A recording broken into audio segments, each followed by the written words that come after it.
You know, one of the things I learned, for example, when I was coaching lawyers, these were people who had very high-end careers, and so they had an infinite workload. No matter how much they worked, flat out, there was always way more work that they should do. It's a very difficult thing to learn to manage.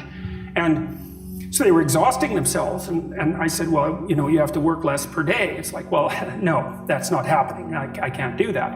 And so what I learned over time was, okay, so this is what you have to do. Every 3 months, you have to block off 4 days and go have a vacation. And you have to plan that in advance so it's in your calendar so that your secretary doesn't book your time. And then you need that because you have to recuperate enough so that you can work as hard as you're going to work. And of course, they were nervous about that. And I said, well, look, we can calibrate this. Let's keep track of your billable hours over the next year and see if they increase or decrease. Because I bet you if you take more time off, you'll actually have more billable hours. You'll actually have your cake and eat it too. You'll get to have a vacation and you'll be more productive.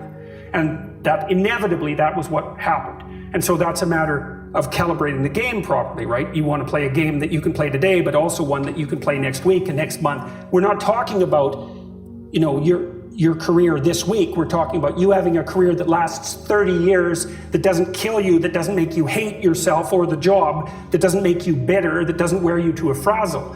So it has to be optimized. And so I think that you can, in fact, decide to take on the load that's optimally meaningful if you want, and then you get to have your cake and eat it too. You're on the pathway to continual incremental improvement. You only have to burn off a feather at a time instead of having the whole bloody thing burst into flames. But it's a constant source of renewal. And there's an idea that to be renewed, you have to drink the water of life, right? That's an old mythological idea. And what's the water? The water of life, chaos is water. Water is chaos. Water is what washes away too much order.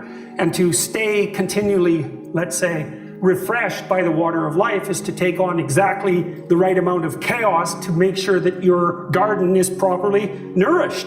And I think meaning is actually the marker of that.